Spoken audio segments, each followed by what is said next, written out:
Point.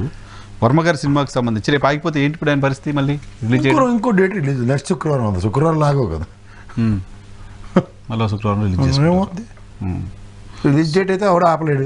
Cinema పక్కా invertible, లేదంటే ఓటీపీకి పోతాడు ఆయన.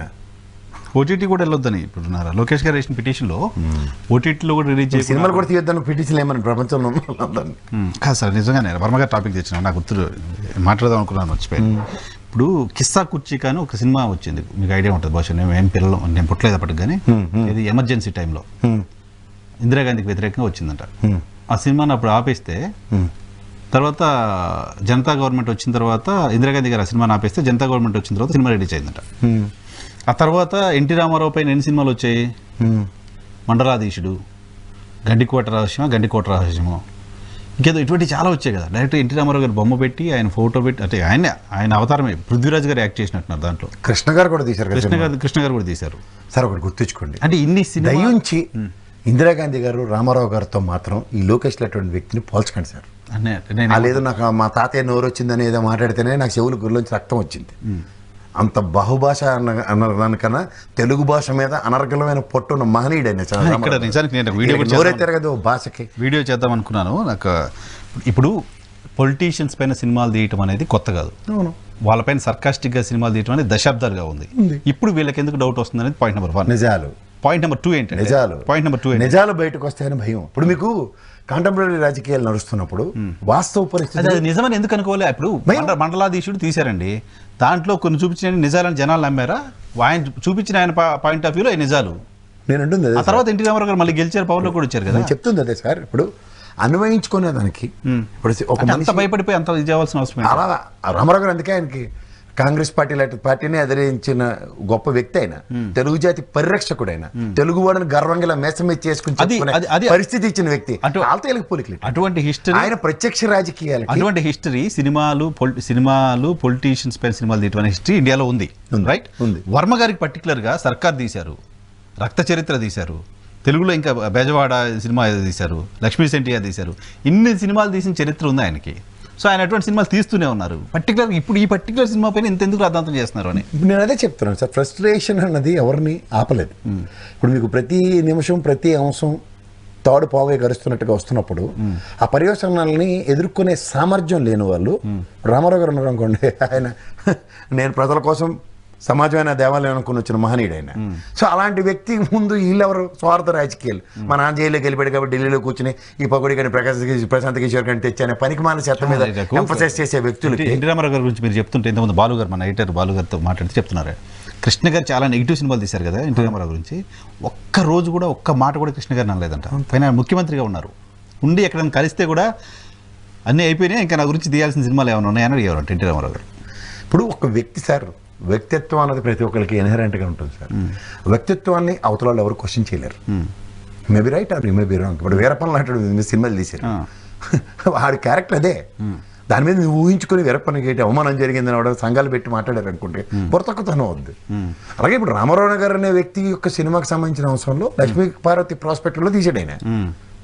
అదే ప్రాస్పెక్ట్ లక్ష్మీ పార్వతి ఇవాళ మీరు ఆయనకి భారతరత్న రాకుండా నిర్వహించడానికి కూడా వెనకాడట్లే, ఎందుకంటే ఆవిడ చేతుల మీద తీసుకోవాలని. మీ దిక్కుమలక బుద్ధి తక్కువతనంలో మహనీయుడికి రావాల్సిన గౌరవం దక్కనప్పుడు ఎంటర్ కుటుంబం సమాజానికి సమాజం చెప్పే దమ్ము ధైర్యం లేదు. కానీ ఒక వ్యక్తి ఎవరు ఎన్టీ రామారావు సినిమా తీస్తే కూడా ఆయనకి ఏం కాలేదు, ఆయన క్యారెక్టర్ ఏం కాలేదు, ఆయన ఫీల్ అవ్వలేదు. బట్ ఎన్టీ రామారావు బ్రతికుండగానే ఆయన క్యారెక్టర్ని అసాసినేషన్ చేసే రాతలు పేపర్లు రాసాయి. మీకు ఇష్టమైతే ఇంగుతో సమానం ఉంది, పేపర్లు రాసాయి. ఆ పేపర్లు ఆ మీడియా ఇప్పుడు ఏమంటుందంటే వర్మ గారు డాక్టర్ సుధాకర్ మీద సినిమా తీయొచ్చు కదా, ఇంకో పలానా తీయొచ్చు కదా. మురళీమోహన్ రాఘవేంద్ర అచ్చని పచ్చపూసల సినిమాలు తీసారేటే. రాఘవేంద్ర గారి సినిమాలు మీరు ఎప్పుడు చూడలేదా సార్? అయ్యే రామ్ గోపాల్ వర్మకి వస్తే ఇక్కడ ఒక కంపారిజన్, రాఘవేంద్రకి వస్తే ఒక కంపారిజన్ ఇస్తారు రేటే. తీసుకోండి సార్ సినిమాలు. వీళ్ళు తెలుగుదేశం పార్టీ పంచన పడి ఎడుతున్నారు కదా, సినిమాలు తీమనండి. అప్పుడంగా ఆస్తులు సంపాదించుకుని ఏడిస్తారు కదా, నిన్న కూడా అదే చెప్పారు, ఇప్పుడు కూడా అదే చెప్తున్నా. వీళ్ళు తీమనండి ఆ సినిమాల మీద ప్రజల ఆకర్షణ, దాని మీద వికర్షణ, లేకపోతే చెప్పడమో సమాధానం చెప్తారు. అలాడవడో సానుభూతి పరుడు తీసాడు ఆర్మీ పడి ఆడకపోతే వీళ్ళు ఏడుపులు వీళ్ళు ఏడమనండి. వర్మ ఏం సినిమాలు తీయాలో ఆ మీడియా చెప్పగలుగుతున్నప్పుడు ఆ మీడియాలో ఏం వార్తలు రావాలి ఎవరు అడుగుకోవాలి? 4.5 ఏళ్లలో జర్నలిస్టులు బయటకు వచ్చి తోలు తీసేయాలి. 4.5 ఏళ్లలో ఇలా మోకాళ్ళకి మళ్ళీ సంగీబాబు ఒకటి ఇంకో పోకొడి ఛానల్ 4.5 ఏళ్ళలో ఒక్కటంటే ఒక్క అక్షరం ఆంధ్రప్రదేశ్ ప్రభుత్వం గురించి పాజిటివ్గా రాసి ఉంటారా? పాజిటివ్గా ఒక్కర్లా రాయరండి. కుల భజన ఎంతసేపు వీళ్ళుంటేనే అన్ని చేసేస్తారు. మీరు చేయనప్పుడు వర్మ ఎటువంటి సినిమాలు తీయాలని మీరు ఎలా డిక్టేట్ చేయగలరు అనేది పాయింట్. ఇప్పుడు స్వీయ నియంత్రణ, జర్నలిజం విలువలు పరిరక్షించడం అన్న దగ్గర వాటికి ఎప్పుడో తిలోదకాలు ఇచ్చారు. ఆ తిలోదకాలు ఇచ్చేసిన తర్వాత ఇప్పుడు జరుగుతున్న పరిణామాలు ఏంటంటే వీళ్ళ యొక్క చెప్పిందే శాసనం. ఇప్పుడు మీకు మన ఎంప్లాయీస్ ఉంటారు, ఎన్జిఓస్ స్టేషన్, వాళ్ళు ఏంటి చెప్తారు, ప్రభుత్వాలు మార్చేస్తాం. అలాగే ఈ పేపర్లతో వాళ్ళ చంద్రబాబు నాయుడు రామారావు అనే అమాయకుడిని చేసే ముసలాయిని వీళ్ళు ఇష్టం వచ్చినట్టు దిక్కుమాల రాజకీయాలకి తెరలేపిన తర్వాత ఆ తర్వాత వాళ్ళ చరిత్ర ఎలా తిరగరాయబడుతుందో చూసుకోమనండి. నేను మీరే చెప్పినట్టు కూడా నాకు ఈ జోనల్ సిస్టంలో ఏడ ఏం జరుగుతుందో తెలియకుండా ఎవరికీ అర్థం కాని నిస్సహాయ స్థితి రాతలు రాస్తూ అక్కడ మాట్లాడి మాటలకి మనకి పొంతం లేని విషయాల్లో అడ్వాంటేజ్ క్రియేట్ చేయడానికి ట్రై చేస్తున్నారు. అది వర్మ గారి పేరు నేను సపరేట్గా ఈ జోన్ల పైన ఒక వీడియో చేద్దాం అనుకుంటే మిస్ అయ్యారు, మీతో డిస్కస్ చేశాను. చాలా ఇష్యూస్ ఉన్నాయి. అప్పుడంటే ఎన్టీ రామారావు గారు యాక్సెప్ట్ చేశారు, ఇప్పుడు ఎందుకు చేయలేకపోతున్నారు? వర్మ గారు ఎటువంటి సినిమాలు చాలా తీశారు, ఇప్పుడు వీటి మీద ఎందుకు కంప్లైంట్ చేస్తున్నారు? ప్లస్ వర్మ గారు ఏ సినిమాలు తీయాలో పక్క నుండి ఎవరో ఎజెండా ఎలా చేస్తారు, ఆ ఎజెండా ఫిక్స్ చేస్తున్న వాళ్ళు రోజు ఫిక్స్ చేస్తున్న ఎజెండా ఏంటి, ఎవరి కోసం చేస్తున్నారు, ఇవన్నీ జనాలు ఆలోచించరా సార్? జనాలకు తెలీదా? ఎందుకు తెలియదండి జనాలకి? రాజీవ్ సినిమా ఫస్ట్ టైం బొడ్డు కోసి అడ్డాల్లో కూర్చోబెట్టి సినిమా తీసాడు ఆయన. He has proven track, he's been taking movies from years together.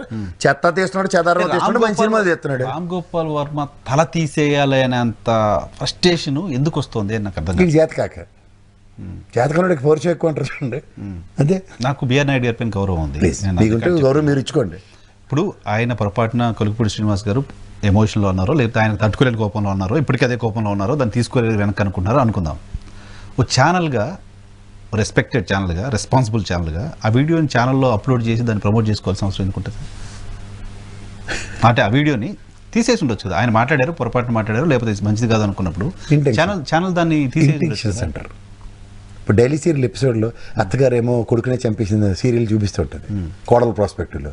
అది తీసేయచ్చు కదా, కొడుకుని అయితే చంపుద్దా అన్న కోణం ఎవరు చూడకుండా అలాగే సీన్లు ఎలా రిపీట్ చేస్తారు. ఈ ఛానల్లో కూడా అదే స్క్రిప్టెడ్ ప్రోగ్రామ్స్ డిజైన్ చేసి డెరైవ్ అవుతున్నప్పుడు అలాగే ఉంటాయి. వాటికి మీరు ప్రాధాన్యత ఇస్తారు రమేకంగా. ముఖ్యమంత్రి ఎప్పుడు చెప్పాడు తపేల ఛానల్లో ఇట్లా వల్ల రాష్ట్రానికి ఎంత హాని జరుగుతుంది అన్నది. నేనంటే ఇప్పుడు కోట్ చేయొచ్చు లేదు నాకు తెలియదు, కానీ ఇందిరాగాంధీ గారి పైన కొన్ని పుస్తకాలు వచ్చాయి. ఇందిరాగాంధీ గారికి అక్రమ సంబంధాలు అంటగడుతూ రాశారు. కాంగ్రెస్ పార్టీకి సంబంధించిన నాయకులు ఎంతమంది తలకాయలు నరకాలి సార్? మాట చెప్పండి. రాహుల్ గాంధీ గారు ఎంతమంది తలకాయలు నరకాలి? చచ్చిపోయిన ఒక మహిళ పైన, దేశానికి 16 సంవత్సరాలు ప్రధానమంత్రిగా ప్రాతినిధ్యం వహించిన మహిళ పైన ఆమెకి అక్రమ సంబంధాలు అంటగడుతూ రాతలే రాసినప్పుడు అప్పుడు ఎన్ని తలకాయలు తీయాలి? ఇప్పుడు మై డేస్ విత్ గాంధీ అని ఆయన పిసి అలెగ్జాండర్ గారు అనుకుంటాను, ఆయన సొంత పిఏ, ఆవిడ సొంత పిఏ. ఆ బుక్ చదవండి మీరు ఎప్పుడైనా. What sort of articles he has written about Indira Gandhi. Jyoti Basu garu used to adore Indira Gandhi అని రాశాడు దాంట్లో. ఆవిడ కళ్ళుని ఆస్వాదించాడు. కోట్ చేయొద్దని చేయలేదు. So these are all things which was take. ఇప్పుడు మీకు చరిత్రలో కొన్ని పొలిటికల్ పబ్లిక్ లైఫ్ లో ఉన్న పొలిటీషియన్స్ వాటిని తీసుకోలేకపోతే ఎట్లా? అంటే నాకు టీడీపీ పైన కూడా కంప్లైంట్ లేదు. ఈవెన్ నిజానికి తెలుగుదేశం పార్టీ వర్మ గారి పైన అంత అటాక్ చేయాల, తెలుగుదేశం పార్టీ అంత అటాక్ చేయట్లా, మిగతా వాళ్ళు ఎక్కువ చేస్తున్నారు.